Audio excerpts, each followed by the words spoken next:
Queridos irmãos, boa noite. Que o Mestre amado Jesus esteja conosco nesta noite, para que possamos melhor nos harmonizar com o seu Evangelho, na percepção dos valores que ele nos traz, com suas lições e sua mensagem arrebatadora, não só para aqueles instantes em que se fizeram estas lições incompreendidas por nós outros, mas também para estes instantes atuais, em que pese verificarmos pelos acontecimentos motivos para as perturbações e inquietações de tantos, que possamos encontrar na mensagem consoladora do Mestre Nazareno o alicerce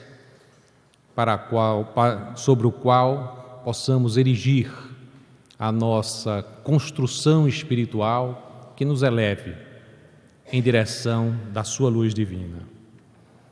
Quando nós nos reportamos a esta palestra com esta titulação, Não te perturbes, estamos a nos referir de forma mais imediata ao Evangelho do Cristo, em especial ao Evangelho de João, em seu capítulo 14.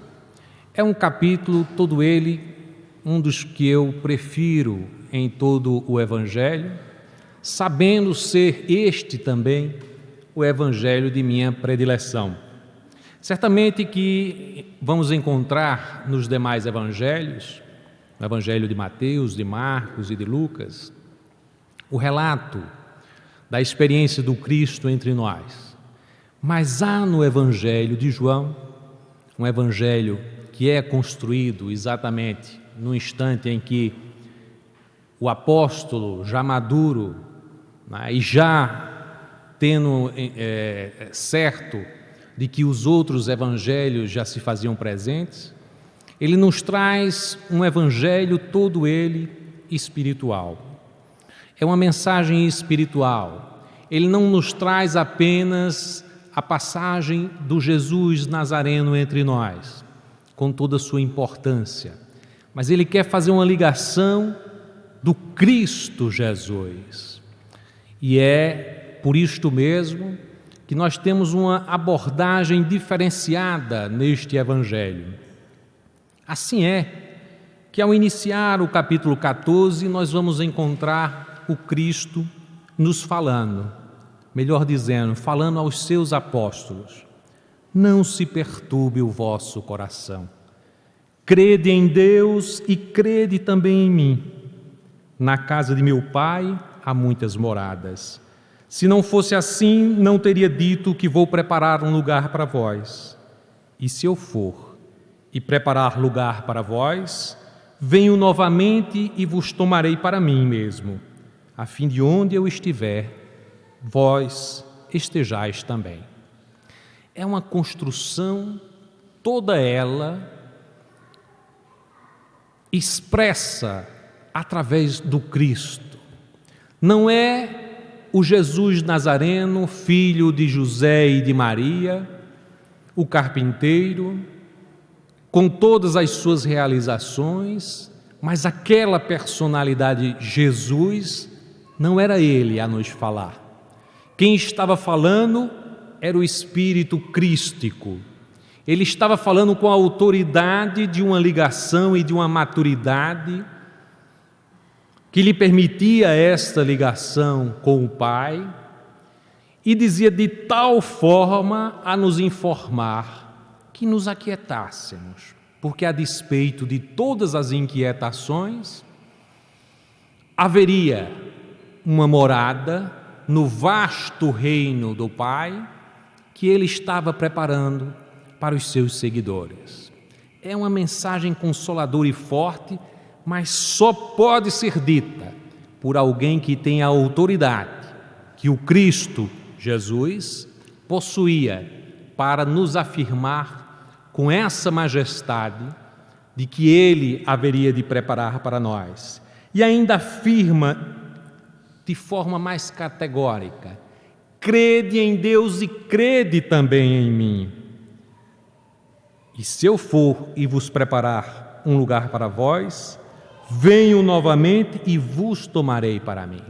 Essa mensagem, logicamente, foi tomada, posteriormente por muitos, para imaginar que o Cristo diria que estaria voltando para nós. Melhor dizendo, não o Cristo voltando para nós, mas o Jesus, a personalidade, Jesus voltando para nós, tal como era, em carne e osso. E as pessoas imaginam essa volta do Jesus, mas não foi isso que ele nos disse. Ele nos disse: eu vou preparar um lugar para vós e venho novamente e vos tomarei para mim. Então é preciso que adentremos neste pensamento do Cristo para percebermos como ele voltará para nós, como nós poderemos estar juntos a ele, depois dele ter estado entre nós, fisicamente, e revelado naquelas oportunidades de que era o momento de se afastar fisicamente para cumprir uma jornada entre nós, que agora, depois da sua vinda, já nos permitia entender que ligação nós deveríamos ter com ele. Veja que a passagem inicia com o Cristo achando necessidade de nos dizer: não se perturbe o vosso coração. Que inquietação existia entre os discípulos para que ele viesse com aquela observação. Essa passagem está inserida naqueles instantes da ceia pascal. A inquietação estava presente entre os discípulos porque desde que o mestre Nazareno chegou a Jerusalém, gerou expectativas as mais variadas em toda a comunidade judaica, em todos os moradores de Jerusalém. Afinal, era aquele que poucos dias antes havia ressuscitado Lázaro, era assim que se afirmava, teria retirado Lázaro da morte, e aquilo causou muita expectativa da sua chegada. Afinal, ele estava bem próximo de Jerusalém, não é? Quando da realização deste fato de causar grandes expectativas. E a sua chegada foi, portanto, muito esperada. Havia entre os judeus duas expectativas. Aquela que, entre as profecias, afirmava que ele viria numa carruagem de fogo, como líder dos exércitos, para libertar o povo judeu. Muitos acreditavam que o Messias iria cumprir com essa função. Mas havia também, no Velho Testamento, nas Escrituras, aquela mensagem de alguém que vinha manso e pacífico, montado num burrico, e iria adentrar numa determinada porta de Jerusalém e seria recebido com ramos. E Jesus, já ao chegar a Jerusalém, fez cumprir as Escrituras para dar conta de como ele viria. Ele viria manso, sobre um burrico, e foi recebido com os ramos. Essa era a mensagem que ele queria trazer, mas as pessoas, a despeito de tudo que tinha sido explicitado por Jesus com a sua entrada naquele portão montado no burrico, na realidade imaginavam aquele líder que viria numa carruagem de fogo para libertar o povo judeu. E as expectativas que foram sendo geradas, os discípulos eram cobrados constantemente. Afinal de contas, quando é que ele vai começar com a revolta? Quando é que ele vai começar a dialogar com os romanos? Quando é que ele vai fazer um tratado para garantir a liberdade do povo judeu? E como o Cristo, toda a sua mensagem, falasse de amor, de paz, de tolerância, aquilo foi como que criando uma antipatia, não é, no povo judeu, que ficavam debochando junto aos discípulos. Aquilo tinha criado já uma inquietação entre os discípulos. E mais ainda alimentada porque o Cristo afirmou aos seus discípulos em várias oportunidades, já vinha lhes dizendo: é chegado o momento em que tereis que continuar sem mim. É chegado o momento em que eu irei encontrar o Pai. É chegado o momento, e cada vez que o Cristo dizia, causava uma certa impressão nos seus seguidores. O que faremos a partir de agora? O que é que ele quer dizer com isso? Como é que ele diz que vai, mas voltará para nós? Tudo isso era motivo de expectação. E o Cristo, nesta oportunidade, ainda dentro das lições ocorridas na ceia pascal, ele faz registrar essa impressão, que é uma impressão fundamental, porque ele fala aos seus discípulos como Espírito crístico, com autoridade, a demonstrar a sua vinculação com o Pai e a mostrar que, pela vinculação com Ele, haveríamos de conseguir acessar ao Pai. Eram lições que rememoravam situações outras já vividas com os discípulos.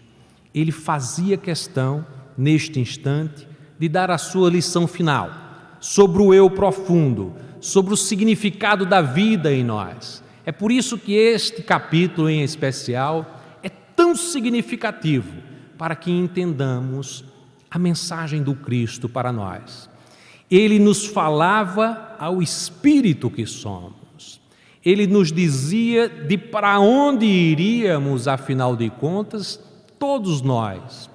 Ele nos falava da vida eterna e nos convocava a criar uma aliança com Ele do ponto de vista do entendimento espiritual da vida em nós. Nós só podemos entender o Cristo quando nos identificamos com a vida espiritual. E quanto mais nos identificamos com a vida espiritual na mensagem do Cristo, mais nos aproximamos de Deus. É, em última instância, uma passagem a revelar a importância da fidelidade. A fidelidade expressa ao nosso Pai, ao Criador. Havia, certamente, neste instante, quem se lembrasse de outra passagem das lições memoráveis do Cristo. Humberto de Campos faz um relato sobre isto, porque os apóstolos se viam incomodados, porque para eles parecia que chegar ao reino de Deus necessitava de um esforço hercúleo, algo impensável. Como adentrar, seguindo todas as prescrições que o próprio Cristo fazia questão de elucidar. E eis que o Mestre, em uma determinada oportunidade, junto aos discípulos, vai e conversa com cada um deles, dizendo: mas afinal de contas, nas viciações, quando alguém se deita a buscar a vaidade, a prepotência, o poder, quanto o mundo cobra do vaidoso, daquele que é avaro, daquele que busca a riqueza, de quem se propõe ser prepotente, quanto o mundo cobra de alguém que busca estas satisfações, os gozos fáceis da vida. Por que é que o Pai não pode vir a cobrar uma fidelidade a nós, se Ele, desde os nossos primeiros dias, é completamente fiel e amoroso a nós outros? Desde o primeiro dia estar trabalhando para a nossa felicidade. Por que é que nós não podemos percorrer um caminho de fidelização ao nosso Pai? E aí os apóstolos começaram a a ver, mas é realmente, aí começava a citar um caso, fulano, de repente teve um enriquecimento, uma herança, uma coisa, e se deixou envolver pela prepotência, e com isso teve grandes decepções, perdeu amizades e tudo mais, custou muito caro a ele essa riqueza. Aí outros, fulano de tal buscou muito o cultivo da vaidade, e cada um trazia uma experiência vivida por eles, a dizer de que quem buscava os gozos, de alguma forma, tinha um pagamento muito caro. E ele diz, pois é, se o mundo cobra isso, de quem busca os gozos fáceis, por que é que o Pai nosso, que nos oferece toda a oportunidade para a nossa felicidade, não pode cobrar de nós a fidelidade? A fidelidade, em última instância, significa que busquemos nos vincular em aliança com o Pai. Busquemos nos vincular em trabalho com o Pai. E eis que, num determinado momento, os discípulos dizem, mas nós seremos fiéis. E aí, eis que André diz, mas, mestre, eu estou doente, como é que eu poderei ser fiel se eu estou doente e tal? Mas, afinal de contas, é muito bom ser fiel quando nós temos todas as condições objetivas para realizar qualquer benefício. Mas se amanhã não tiveres a tua visão, opera com as tuas mãos. Se não tiveres como ouvir, fala. Se não tiveres como ouvir, falar, demonstra coragem e paciência, porque as virtudes é a forma. O cultivo das virtudes é a forma de nos vincularmos ao Pai. E há mais ainda, alguém ainda a imaginar, mas afinal de contas, não seria melhor que vivêssemos uma vida em contemplação para louvar ao Pai? E o Mestre nos responde, mas afinal de contas, imaginemos você com o seu Pai. Você acha que seria justo que o seu Pai trabalhasse todos os dias e que você vivesse uma vida de absoluta paralisia e contemplação? Seria justo para o Pai que trabalha todos os dias por você? Pois é assim mesmo que se faz. O nosso Pai trabalha todos os dias por nós. Por que deveremos desejar uma vida de contemplação? O que Ele nos espera é uma vida de dedicação com as obras que enriquecem a vida solidária, fraterna, em direção aos nossos semelhantes, porque assim conseguimos essa aliança espiritual que nos vincula à luz divina.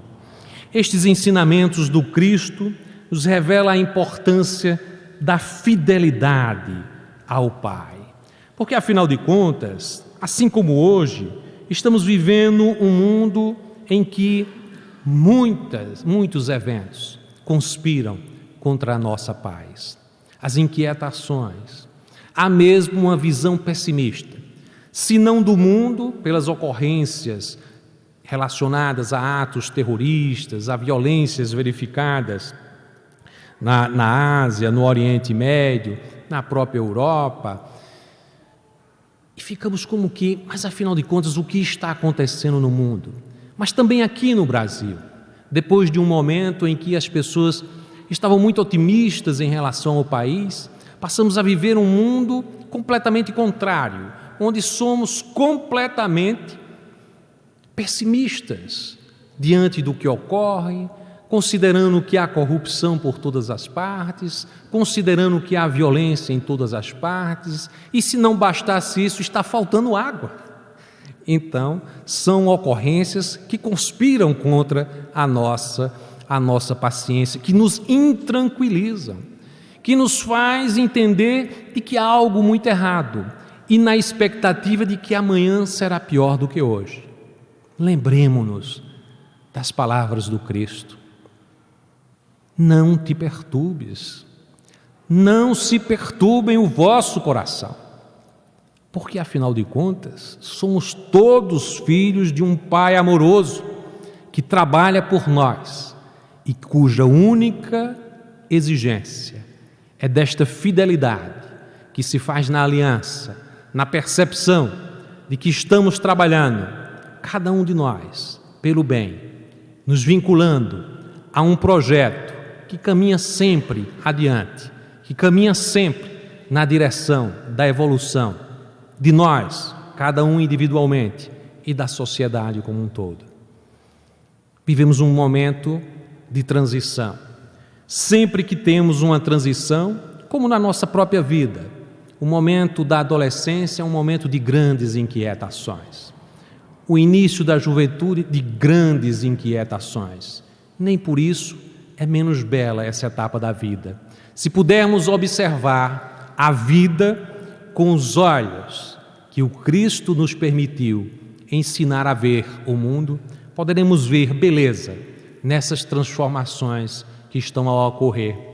Poderemos observar sobre um outro ângulo que essas inquietações revelam um amadurecimento da sociedade, que já não se conforma com uma corrupção, que já é capaz de identificar que precisa ter uma relação nova com os recursos naturais e que, portanto, a partir de um tratamento nosso diferenciado, da forma como nos relacionamos com o meio ambiente, poderemos dar respostas melhores para o futuro, para que não haja escassez de água, para que haja um melhor uso dos recursos.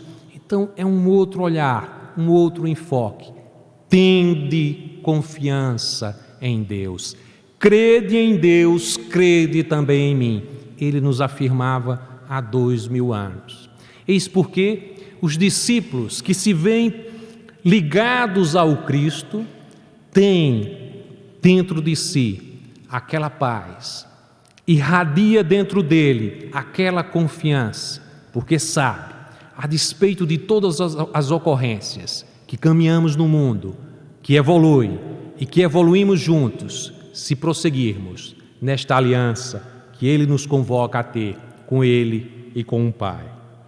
Mas mais adiante, na mesma passagem evangélica, nos versículos que seguem, vamos encontrar o Cristo num diálogo com Tomé. E o Cristo diz: sabeis o caminho aonde eu vou.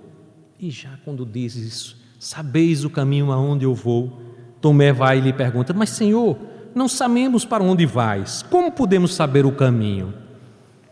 E o Cristo olha para Tomé como quem diz: oh meu Deus, eu já falei tanto para você, e diz: eu sou o caminho da verdade e da vida. Há muitas traduções a dizer: eu sou o caminho, a verdade e a vida. Veja que a lógica da formação da frase já se diz. Se disséssemos assim: eu vou por um caminho para Campina, quer dizer, a pessoa diz assim: eu vou por esse caminho que vai dar em Campina, que vai dar em Lagoa Seca, que vai dar em Esperança. Caminho para a verdade e a vida. Eu sou o caminho da verdade e da vida. Afinal de contas, o que é a verdade? A verdade é o nosso Criador, é a compreensão da sua lei divina. Portanto, a verdade, a busca da verdade é a busca de Deus.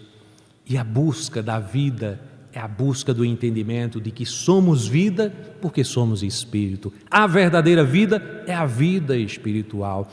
Ele é o caminho para o entendimento do Pai. Ele é o caminho para que nós nos entendamos como espíritos imortais. Eu sou o caminho da verdade e da vida. Ninguém vem ao Pai senão por mim. Veja, não faria sentido ele dizer: eu sou o caminho, o Pai e a vida espiritual, né? Ou como alguns poderão dizer: eu sou o Filho, o Pai e o Espírito Santo.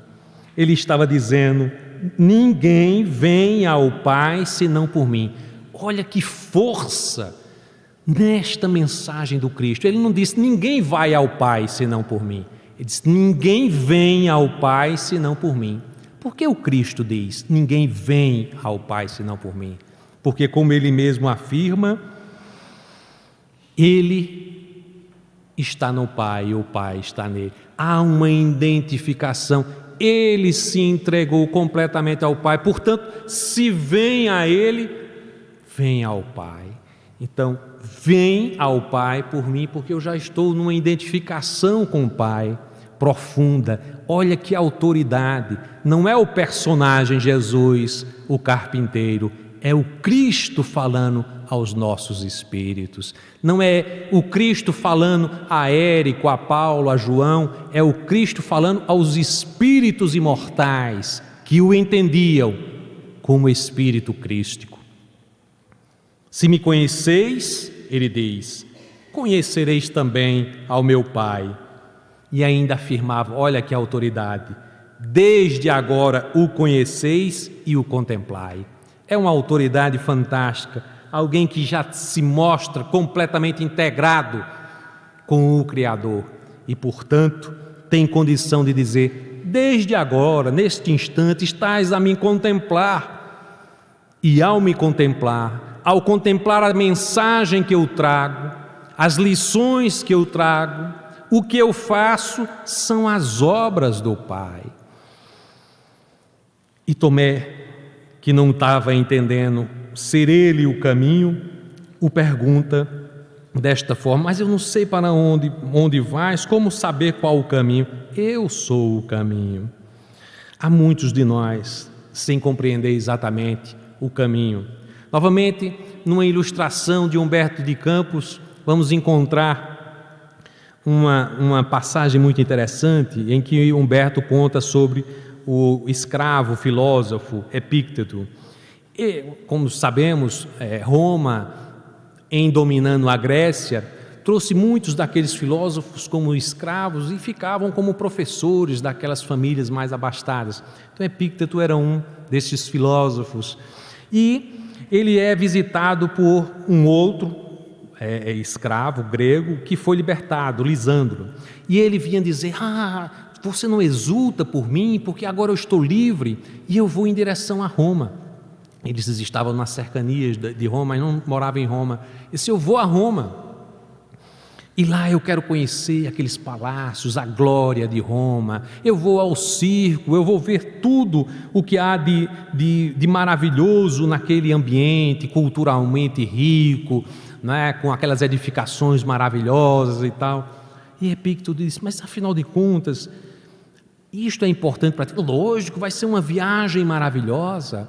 Ele disse, é engraçado, seria interessante que tu observasse o teu próprio caminho, porque afinal de contas, na tua vida, em muitas circunstâncias, se alguém te agride, tu respondes da mesma forma. Quando alguém se mostra com algum haver, algum bem e tudo mais, tu desejas aqueles bens. Tu te irritas com uma impressão desta ou daquela oportunidade, ou seja, tu reages ao mundo sempre de forma a mostrar ainda a inferioridade dos sentimentos. E tu achas que a grande viagem que irás empreender é em direção a Roma? Quantos de nós ainda estamos nos direcionando para a Roma dos nossos sonhos, para aquela viagem que nos leva ao Palácio das Ilusões, aquela viagem que nos leva ao caminho de um sucesso que poderíamos imaginar profissional, pelo poder, pelo entendimento, pelo sucesso, pela popularidade, mas ainda assim um caminho que não nos traz a evolução dos nossos sentimentos. E aí o escravo, mesmo observando o escravo liberto, mesmo observando essas impressões de Epícteto, lhe diz, no entanto, eu agora sou livre. Como que ele diz, mas você é escravo e eu agora sou livre. Ele diz, tens a liberdade, mas não fugirás de ti mesmo. Afinal de contas, é exatamente essa situação que encontramos em tantas e tantas comunicações de espíritos que se apresentam, vivendo os remorsos, porque terminada a vida física se defronta com sua consciência. E é o que Epícteto dizia, mas tu não te livrarás da tua consciência, porque a nossa impressão sobre a liberdade é sempre uma liberdade a nos permitir algo. uma liberdade para usufruir algo, uma liberdade de alguma coisa.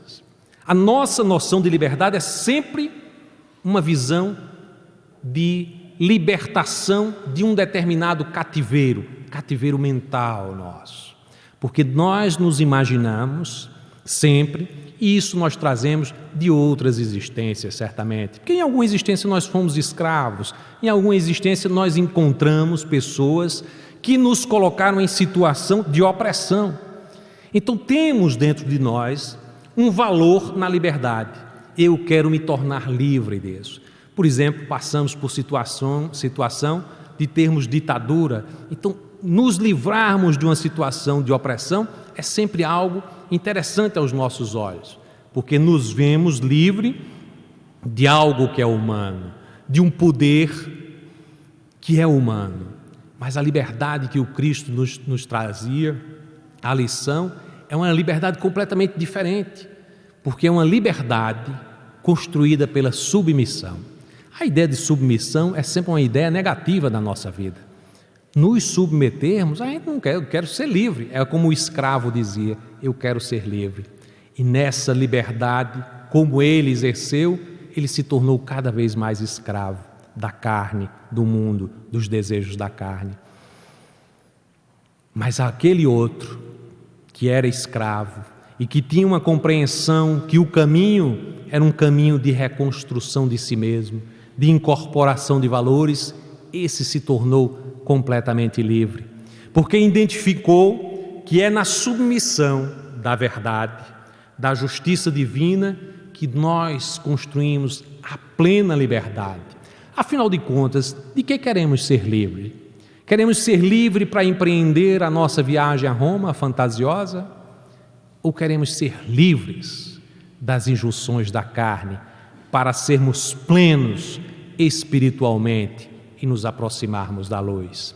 É esta mensagem que o Cristo nos fazia convocar naquela oportunidade, nestas passagens memoráveis que nos trazia Ele, neste Evangelho de João, no seu capítulo 14, que eu convido a todos para uma leitura dedicada para o entendimento dessas passagens. Mas mais adiante ele vai encontrar um questionamento de outro apóstolo. Chega Filipe, e Filipe diz: Senhor, mostra-nos o Pai, isso nos é suficiente. Olha que coisa, Filipe queria simplesmente que o Cristo dissesse: olha, aqui é o Pai.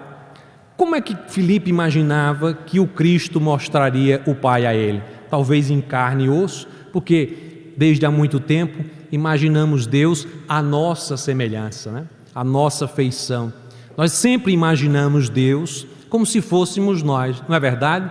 Quando imaginávamos o reino de Deus, imaginávamos um reino onde existiria um trono, ele ficaria sentado ali, Jesus à sua direita, sei lá quem estaria à esquerda, né? Uma série de ministros, um exército de anjos, como se Deus tivesse que reproduzir aquilo que nós somos. Nós vemos Deus dessa forma porque nós não temos a compreensão da importância de Deus. Nós não temos isso.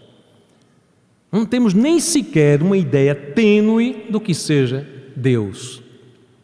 O máximo que nós conseguimos nos aproximar dele é aquilo que no Evangelho, no livro dos Espíritos, os Espíritos nos informam: mas vocês ainda não têm o nível para um entendimento maior sobre Deus. Mas tudo que vocês podem saber que Ele é o Criador incriado. É perfeição. Perfeição é a ideia que a gente pode ter em todas as dimensões. Como é perfeitamente justo e bom. Essas ideias a gente pode associar a Deus. O evangelista João nos informa: Deus é amor. Olha que construção fantástica. E Cristo, querendo que tivéssemos não aquela distância do temor do Criador, mas que nos aproximássemos dele, nos oferece uma imagem simpática ao nosso coração. Deus é nosso Pai. E aí nos vinculamos como numa família e nos vemos ligados ao Criador como filhos. Essa é uma imagem bela, maravilhosamente bela, porque nos identifica também como irmãos, todos. Se somos todos filhos do Pai, todos somos irmãos. E a grande convocação para o nosso entendimento, para o entendimento do que devemos fazer para evoluirmos, é o entendimento do outro como irmão. Como olhamos o outro, cada um de nós, não só os irmãos da carne, cada um de nós, mesmo aqueles a quem antipatizamos, mesmo aqueles que nos ofendem, mesmo aqueles que cometem crimes hediondos, imaginarmos que mesmo eles são filhos do mesmo Pai e que não irá deixar nenhum se perder. E se o amor do Pai se volta para todos igualmente, para nós, para os que são melhores do que nós, para os que têm uma vida missionária e santificada, e também para aquele da vida viciosa, violenta, abjeta aos nossos olhos, essa importância de como observamos o nosso irmão em cada um destes outros é o grande desafio que estamos a construir nas nossas vidas.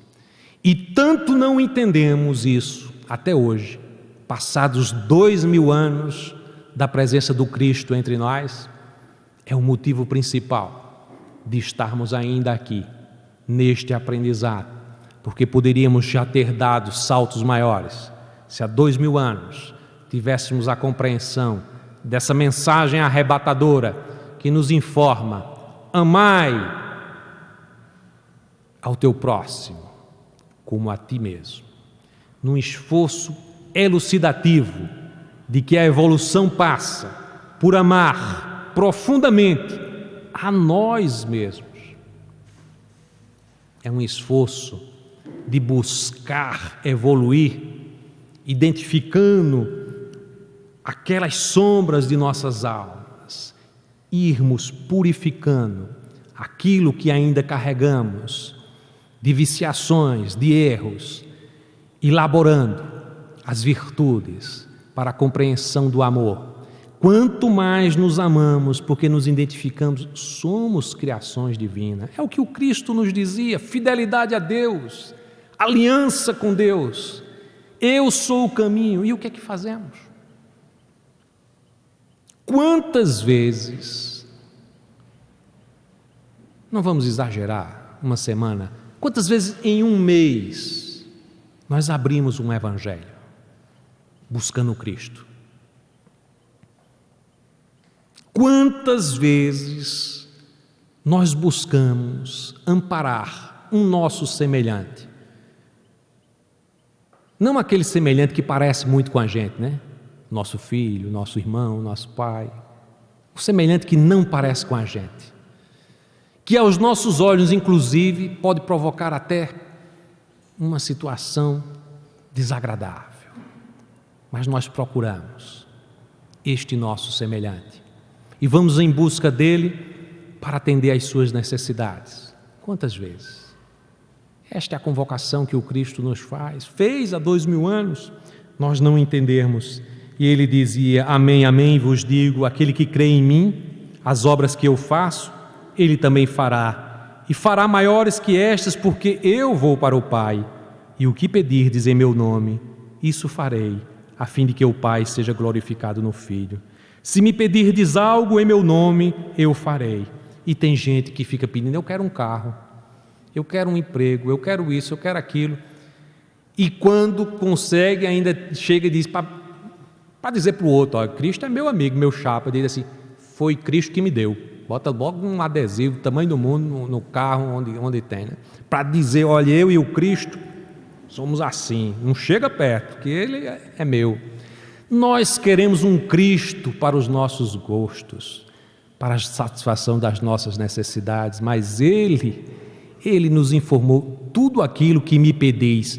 Não é pedir a Jesus, o personagem, é pedir ao Cristo, e só pede ao Cristo quem transita no mundo espiritual. quem transita com si mesmo sendo espírito, quem vai ao Cristo dizendo: Senhor, eu quero o alimento espiritual, não é o da carne. O da carne quer o carro, quer a comida farta, quer a viagem a Roma, são essas coisas que a carne quer, o personagem quer. Mas o espírito que somos procura o Cristo para a sua evolução. E aí ele nos falou: tudo que pedirdes a mim quem? Ao Cristo que está com Deus, pedindo a mim, eu vos darei. E a gente pede, minha gente, a gente pede. Principalmente quando a gente desencarna, e os nossos amigos desencarnados que aqui estão nos acompanhando certamente sabem, porque alguns deles estão aqui exatamente pedindo ao Cristo uma nova oportunidade. Muitas vezes nós pedimos: Senhor, Senhor, Senhor, me ofereces a oportunidade para reparar os meus débitos. E às vezes, na primeira incompreensão da vida, nós dizemos: mas que danado de filho foi esse que eu vim arranjar na vida? Não é assim? Ou a mulher, ou o marido, diz: só posso ter jogado pedra na cruz. Jogou, mas além de ter jogado, pediu para vir com aquele filho, pediu para casar com aquele marido, pediu, nós pedimos. Agora não nos lembramos, porque pedimos ao Cristo, mas quando a gente chega aqui, a gente quer o Jesus dos nossos sonhos, dos nossos desejos da carne. Lembremos-nos sempre de pedir e falar com o Cristo, porque pedimos como Ele nos ensinou, diante das dificuldades. É isso que Ele nos informa: não te perturbes, crede no Pai, crede em mim. Mas a gente não acredita, porque a gente está querendo as coisas mesmo da carne, aquela que nos vincula mais e mais nas nossas perdições, nos nossos anseios. Quantas vezes dizemos: Senhor, acima de tudo, o que queremos para a nossa evolução é o que Tu sabes que é melhor para mim, mesmo que seja atribulações, mesmo que seja um trabalho que eu identifique hoje como um trabalho pesado, mesmo que seja isso, mas se for para o meu bem espiritual, Senhor, que seja feita a Tua vontade. Diante das situações que abeiravam esta reunião com os apóstolos, porque ele sabia o que iria acontecer com ele, ou há alguém que imagine que o Cristo não sabia o que iria acontecer com ele? Durante todo o tempo, ele se apresentou dizendo: eu vou para o Pai. Ele sabia o que iria passar. Há quem diga assim: mas o Cristo teve dúvidas. Não, Cristo era um mestre e em todos os momentos se ofereceu como professor a nos ensinar. Quando ele diz: Senhor, se puderes, afasta de mim esse cálice. Aí as pessoas dizem: olha, ele teve dúvida. Imediatamente ele diz: mas Senhor, acima de tudo, que se faça a vossa vontade. Era uma lição para nós outros. Ele sabia o que iria passar e estava sereno diante das ocorrências, mas nos informava mais uma vez, nos dando uma lição: diante dos desafios, diante das inquietações, confia, seja fiel a Deus e, acima de tudo, diga: seja feita a vossa vontade. Era a lição a nos informar esta disposição. O capítulo prossegue e ele nos traz mais uma mensagem consoladora: eu vos enviarei, eu rogarei ao Pai e Ele vos enviará o Consolador, o Paracleto, o advogado. É uma palavra que não, mas é adequada a dizer o que é, afinal, o Espírito da verdade, que Ele nos diria que viria para estar conosco para sempre. Porque, de fato, era o advogado a nos explicar a justiça divina. Era o advogado a nos assistir nas nossas inquietações sobre o entendimento das nossas penas, das nossas dores, das nossas aflições, diante do quadro que nós mesmos criamos e, portanto, no julgamento que não entendemos, porque sempre pensamos um julgamento na carne, mas ele nos oferece a ideia de um entendimento, de um julgamento que vai além das nossas percepções na carne, que é sempre um julgamento espiritual. Esse advogado era o Consolador prometido.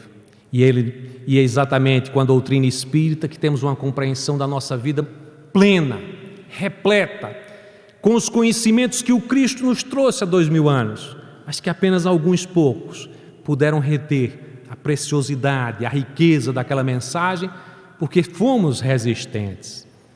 Nós, os que ainda habitamos a terra e que persistimos nos nossos erros, buscando as nossas ilusões, querendo um caminho que não é o Cristo, mas a viagem a Roma das ilusões. Cristo nos convidou a isso. E ainda dizia mais adiante: quem possui os meus mandamentos e os observa, esse é quem me ama. Quem me ama será amado pelo meu Pai, e eu o amarei e me manifestarei a ele. E aí João faz questão de dizer, Judas, não o Iscariotes, Judas Tadeu, pergunta: Senhor, o que sucede para que estejas prestes a te manifestar a nós e não ao mundo? E o Cristo dizia: mas afinal de contas, se me amas, se alguém me ama, observará a minha palavra, o meu Pai o amará, e viveremos, e viremos até ele, e faremos morada junto a ele. Havia muitos que não tinham a compreensão da palavra, porque não conseguiam identificar o Espírito Crístico que falava com eles. O Espírito Crístico falava a nossa alma, não falava a personalidade que somos, não dizia: Érico, sabe aquela dificuldade que você tem lá no departamento, na universidade? Sabe aquele artigo que você vai fazer? Sabe aquele carro que deu um defeito? Eu estou aqui para te ajudar nisso. Não! Ele estava falando a nossa alma. Meu filho amado, querido, você precisa se desvincular destes problemas. Você precisa cultivar estes valores. Era este o Cristo que estava a se manifestar. Não podia se manifestar a todos, e ele faz entender a Judas Tadeu, dizendo: afinal de contas, eu ainda falo por parábolas, mas o Paracleto, aquele que o meu Pai irá enviar em meu nome, ele vos dirá todas essas verdades e vos lembrará disso que eu tenho vos dito. Porque há 2000 anos ele nos informou tudo isso, mas nós não entendíamos. E mais adiante ele deixa a sua mensagem imortal, nos afirmando: deixo-vos a paz, não a paz do mundo, a minha paz. Ele começa nos dizendo: não te perturbes, não perturbe o seu coração. E depois entendeu tudo isso que eu disse. Eu falei sobre a verdade, sobre a vida, eu falei sobre a ligação e a fidelidade a Deus. Eu vos disse quem sou, o Espírito Crístico, e estou falando a sua alma imortal, que terá abrigo numa das moradas de meu Pai. Toda consolação, toda explicação do que somos, para onde vamos, efetivamente, as grandes indagações do mundo, o Cristo nos revela nessa passagem evangélica e finaliza nos deixando em paz, a paz do Cristo, a paz do entendimento de nossa vida, a paz diante das aflições do mundo, pela plena confiança, fidelidade, amor, dedicação ao trabalho, porque o Pai deseja que trabalhemos neste mundo. Os olhos alcançam o infinito em busca do Pai, mas os pés firmes no chão para seguir a trajetória do Mestre, que se fez na carne para nos abraçar como irmãos. E nós, que nos dizemos cristãos, que nos afirmamos seguir os seus passos, firmeza nos passos, sigamos firmes os nossos passos, para que possamos ao final de nossa jornada, entender o caminho para a verdade e a vida, o caminho para o Deus Pai Criador, o caminho para o entendimento de nós mesmos e seguros disso, confiantes nisso, tranquilidade, sem perturbações, o Cristo em nós, nós no Cristo, o Cristo no Pai e nós integrado na obra, na criação e no amor do Pai amoroso que Ele veio nos apresentar. Que o amor do Cristo faça morada no coração de todos nós.